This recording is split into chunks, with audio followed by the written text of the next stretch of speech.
우리에게 주신 하나님의 말씀을 받는 시간입니다. 사도행전 8장 39절 우리 말씀을 함께 찾으시겠습니다. 제가 이렇게 찾자는 말씀은 제가 이게 다 보여드리니까 성경 가지고 다닐 필요 없지 않느냐 뭐 이런 얘기를 하는 분이 계시는데 그건 아니거든. 네, 성경책 가지고 다니시면 좋고요. 자, 8장 39절 우리 말씀을 우리 함께 봉독합니다. 둘이 물에서 올라올새 주의 영이 빌립을 이끌어 간지라. 내시는 기쁘게 길을 가므로 그를 다시 보지 못하니라. 사도행전 8장 39절 말씀. 오늘은 깨닫게 하시는 성령님, 그리고 오늘 말씀 가운데 기쁘게 길을 가다. 내시가 복음을 듣고 기쁘게 자기 가는 길을 갔다는 그 모습을 상상하면서 오늘 말씀을 묵상하려고 합니다. 오늘 말씀의 배경은 사도행전 8장 26절에서 39절까지의 말씀입니다. 성령께서 빌립에게 계시하십니다. 계시라는 단어는 우리 신앙생활에 아주 중요한 단어입니다. 이 단어의 의미를 그대로 소개하며 열어서 보여준다, 그런 뜻입니다. 그러니까 하나님께서 하나님의 뜻을 우리에게 열어서 보여주시는 거예요. 여러 가지 방법으로 그렇게 하시는 거예요. 그런데 지금 전도자 빌립에게, 빌립은 전도자고 7 집사님 가운데 한 분이죠. 빌립에게 말씀하시는 거예요. 일어나서 남쪽으로 향하여 예루살렘에서 가사로 내려가는 길까지 가라. 그 길은 광야였습니다. 지금 사마리아에서 열심히 복음을 잘 전하고 있는데 빌립에게 광야로 가라는 거예요. 갔어요. 갔더니 어떤 사람이 수레를 타고 뭐 읽고 있는 거예요. 그때 또 성령께서 말씀합니다. 수레로 가까이 가라. 그래 가까이 가서 보니까 이사야의 글을 읽고 있는 에티오피아 국왕의 내시를 만난 거예요. 그래서 그에게 복음을 전한 거예요. 놀라운 기적이 일어나게 된 겁니다. 바울이 아시아에서 복음을 전합니다. 그리고 두 번째 전도 여행에서 계속 아시아에서 복음을 전하기 위해서 준비하고 기도하고 또 사람들과 함께 그 일을 수행하는 가운데 드로아라는 곳에서 이제 잠시 쉬고 있었습니다. 그리고 기도하는 가운데 환상을 보게 됩니다. 성령께서 더 이상 아시아에서 말씀을 전하지 못하게 하는 거예요. 하려고 하는데 자꾸 어려움이 생기는 거예요. 그래서 드로아에서 기도하고 있는데 환상을 보게 됩니다. 마게도냐 사람 하나가 서서 그에게 청하여 이르되 마게도냐로 건너와서 우리를 도우라. 지금 본인은 아시아에서 계속 복음을 전하려고 준비하고 기도하고 계획했는데 자꾸 막히니까 기도하는 가운데 환상을 보았습니다. 그때 바울은 이는 환상 가운데 마게도냐 사람이 건너와서 우리를 도우라고 한 그것이 하나님께서 저 사람들에게 복음을 전하라고 우리를 부르신 줄로 깨달은 거예요. 그래서 그가 거기서 배를 타고 유럽으로 건너갑니다. 그것이 놀라운 유럽 선교의 출발이 되었습니다. 만약에 사도 바울께서 그 성령의 인도하심에 그 깨달음에 응답하지 않았다고 하면 적어도 바울을 통해서는 유럽 선교의 문이 열리지 못했습니다. 그러나 바울은 그 깨달음에 응답을 했습니다. 항상 깨어있는 사람, 하나님을 향해서 그 길을 열어놓는 사람이 필요합니다. 그런 사람이 그 말씀에 응답할 때 놀라운 하나님의 역사가 일어난다는 것입니다. 우리가 첫 번째로 기억할 것은 항상 깨어있는 사람, 하나님을 향해서 그 귀를 열어놓는 사람이 되자 하는 겁니다. 그래야 그 음성이 들리는 거예요. 다른 사람의 음성을 듣지 못합니다.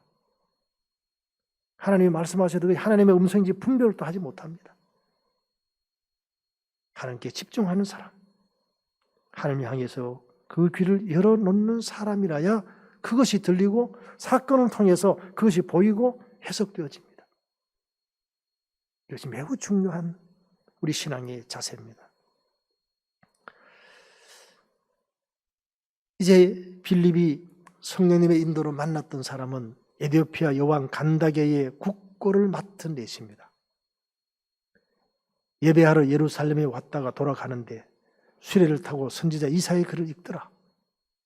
성령이 빌립더러 이르시되 이 수레로 가까이 나아가라 하시거늘 빌립이 달려가서 선지자 이사야의 글을 읽는 것을 듣고 말하되 읽는 것을 깨닫느냐 대답하되 지도해 주는 사람이 없으니 어찌 깨달을 수 있느냐 하고 빌립을 청하여 수레에 올라 같이 앉으라 하니라.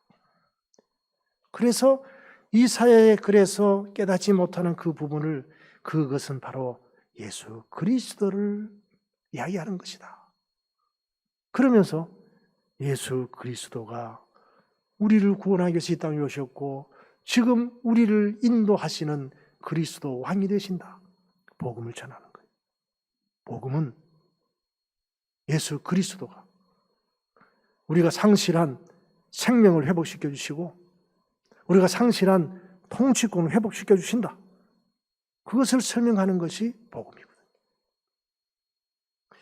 여기에서 간다게라고 하는 인물이 나와요.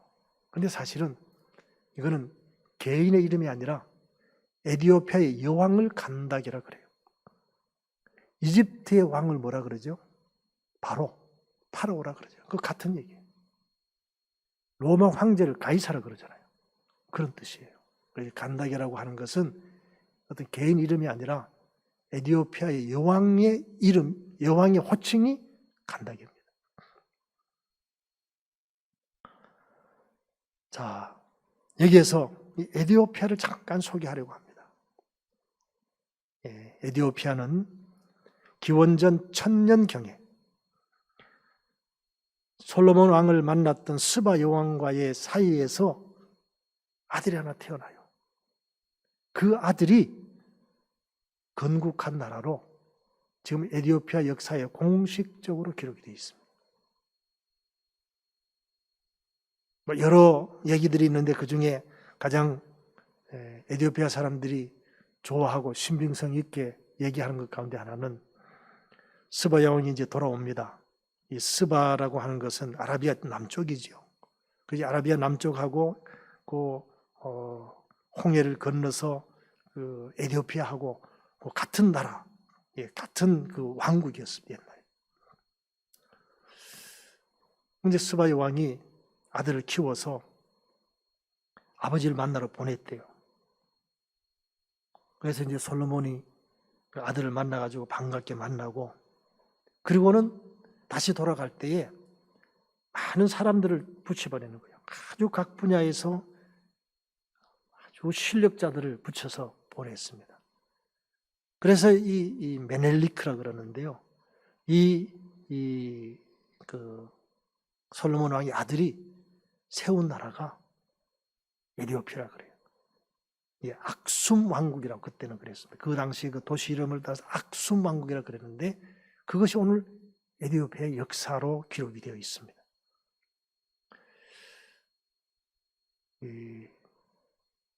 뭐 여러 가지 그 역사가 이제 반복되었는데 1270년에 솔로몬 왕조가 다시 회복이 되고 700년 동안 집권을 합니다.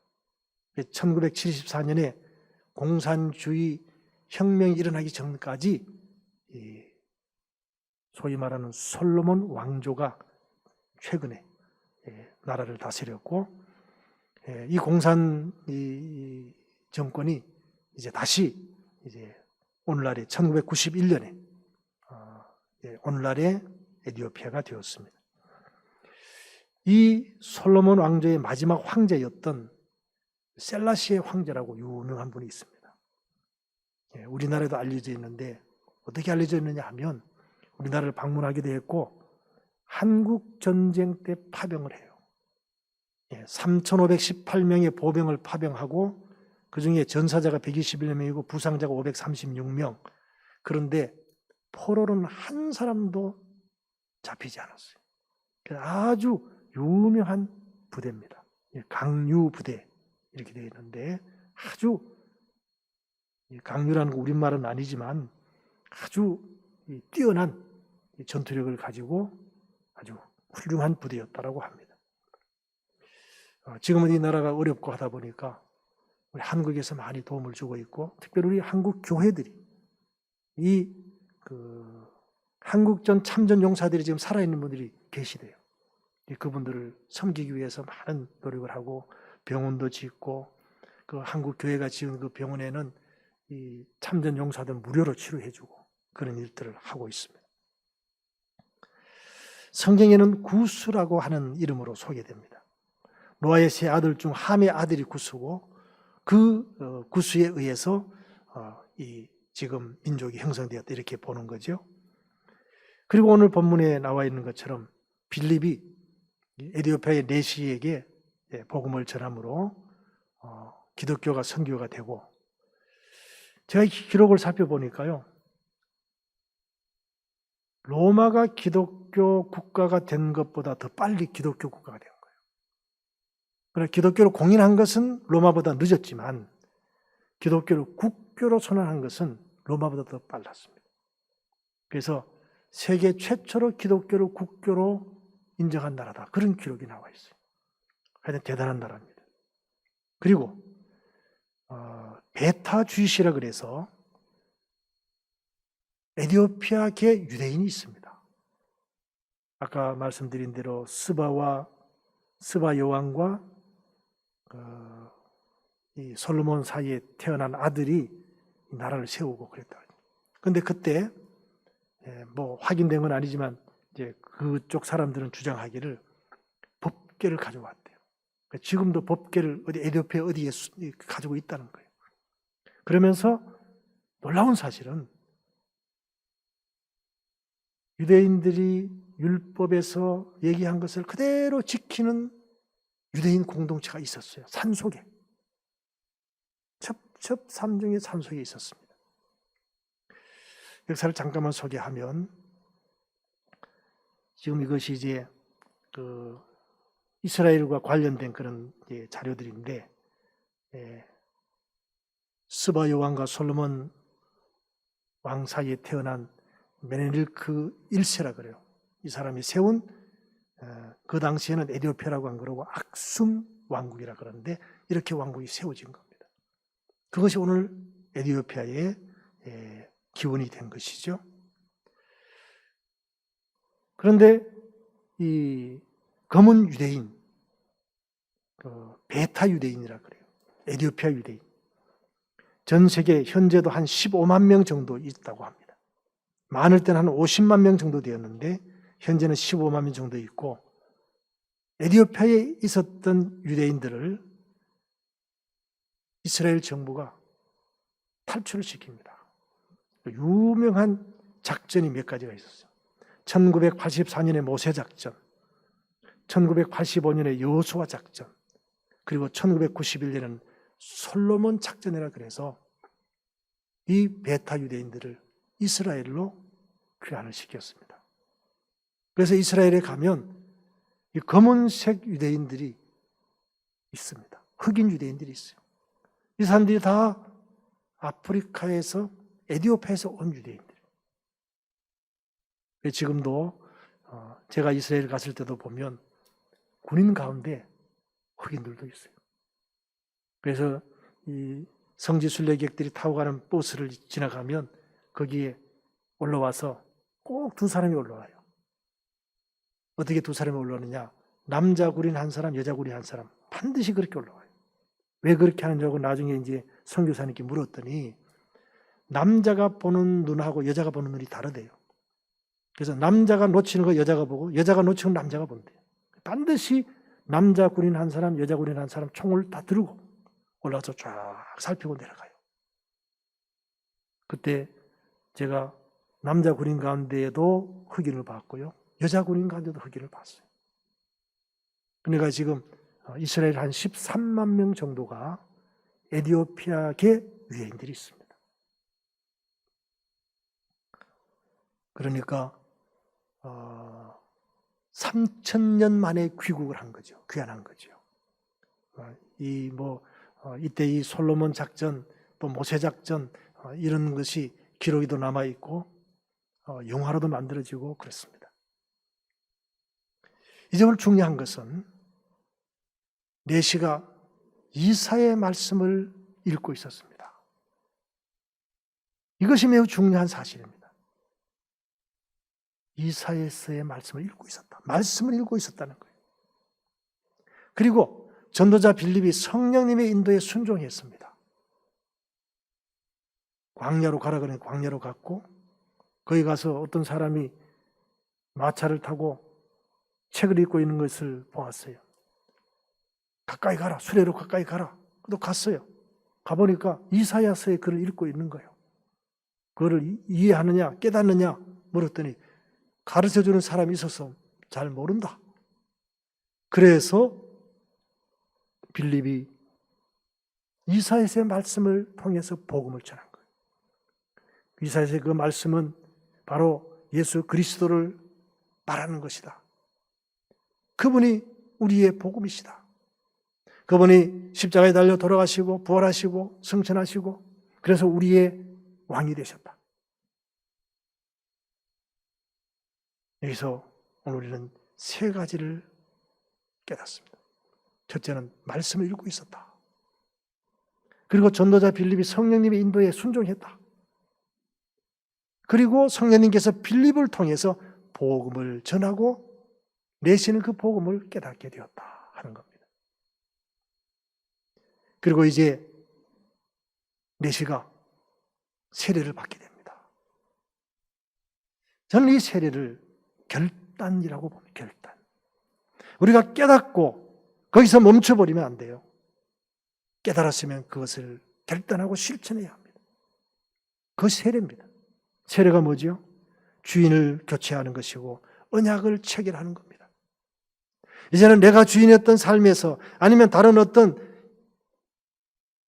우상이 나를 이끌어가던 삶에서 하나님을 내 삶의 주인으로 모시는 거예요. 그리고 하나님의 말씀이 내 삶의 원칙이 되는 거예요. 그 언약이 세 가지죠. 초태생을 드리라. 하나님이 주인이시다. 무교병을 먹으라. 거룩한 삶을 살아라. 구름기둥 불기둥의 인도함을 받으라. 항상 낮이나 밤이나 좋을 때나 어려울 때나 항상 하나님의 인도를 받으라. 그 세 가지가 세례자의 원칙이죠. 그래서 세례는 중요합니다. 빌립이 복음을 증거합니다. 성령의 이끌림을 받은 빌립의 헌신, 내시의 복음 영접, 그러므로 한 민족이 구원받는 놀라운 결과를 가져옵니다. 물론 역사들이 이렇게 있습니다만은 지금 에티오피아는 5% 정도가 기독교입니다. 그 중에 에티오피아 정교회가 가장 많죠. 이 에티오피아 정교회는 바로 이 에티오피아 내시가 복음을 받은 것으로부터 시작했다 이렇게 그들은 기록을 하고 있고 지금도 에티오피아에서만 4,500만 명 정도가 전체 인구가 한 1억 명이 좀 넘거든요. 그 가운데 4,500만 명이 에티오피아 정교회 교인입니다.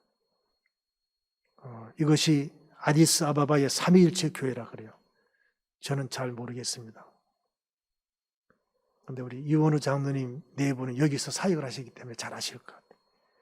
역대 황제들의 무덤이 있고 6.25 한국전쟁의 전사자 121명의 유해도 여기에 안치되어 있다 그래요. 가장 중요한 교회라고 합니다. 그런데 이 에티오피아 정교회가 얼마나 영향력이 있느냐 하면 예루살렘에 가면 성묘교회가 있어요. 그러니까 예수님의 무덤 교회죠. 예. 가톨릭에서는 주님 무덤 성당, 정교에서는 부활 기념 성당. 무덤에서 부활하셨으니까. 그다음에 우리 개신교에서는 성묘교회 그렇게 불러요. 그런데 이 성묘교회를 관리하는 6개 교단이 있는데요. 거기에 에티오피아 정교회가 있어요. 그리스 정교회, 가톨릭, 아르메니아 사도교회, 이집트 정교회, 에티오피아 정교회, 시리아 정교회. 이 6개 교회가 그걸 관리하는데 에티오피아 정교회가 공동으로 관리하고 있습니다. 이제 오늘 말씀을 정리합니다. 우리는 성령님께서 깨닫게 해주시는 이 복음을 받았습니다. 여러 가지 방법으로 우리는 예수 그리스도가 복음이라는 것을 우리는 깨달았습니다. 그럼 이제는 이 복음을 전하는 사명을 수행해야 합니다. 빌립이 에티오피아 내시에게 복음을 전함으로 한 민족을 구원한 놀라운 역사를 이루었던 것처럼 오늘 우리도 말씀을 깊이 묵상하고 성령님께 민감하게 순종하면 복음 전개의 놀라운 결과를 얻을 수가 있습니다. 나를 통하여 복음이 확산되어야 합니다. 나에게서 끊어지면 안 됩니다. 오늘 이 에티오피아가 지금까지 이어져 온 것은요, 끊어지지 않았기 때문에 이어져 온 거예요. 사실은 사도 바울이 그렇게 복음을 헌신적으로 전했던 아시아, 소아시아, 터키 지방은요, 지금 교회가 없잖아요. 왜? 끊어져 버렸죠. 끊어지지 않아야 된다는 것이죠. 그리고 우리는 땅끝까지 복음을 전하라는 주님의 명령을 받았습니다. 그러면 그것을 준비해야 합니다. 오늘 나의 땅끝은 어디인가를 한번 생각해 봅시다. 내가 복음을 전해야 될 땅끝이 어디인가? 먼저는 예수 믿지 않은 가족입니다. 부모님, 자녀들, 형제, 자매들, 그들을 위해서 내가 기도하고 준비해야 합니다. 우리 교회가 섬기는 선교 현장, 오늘 내가 만나는 사람, 그들이 땅끝이라는 인식을 가지고 내가 깨달은 이 복음을 증거해야 합니다. 내가 깨달은 복음대로 살면서 복음을 증거하는, 그러므로 빌립처럼 한 민족을 구원하는 놀라운 역사를 이루었던 것처럼 우리도 그런 복음의 증인이 되어지시기를 주님의 이름으로 부탁을 드립니다. 기도하겠습니다. 성령님의 인도하심에 순종하여 광야로 가서 에티오피아 내시에게 복음을 전하였던 빌립처럼 우리도 깨달은 말씀을, 복음을 오늘 내가 만나는 사람, 아직 예수 믿지 않는 우리의 가족, 형제, 친지, 이웃들에게 증거함으로 나를 통해서 복음이 확산되어지는 놀라운 역사가 오늘도 이어지게 하여 주옵소서. 예수님의 이름으로 간절히 축복하며 기도하옵나이다. 아멘.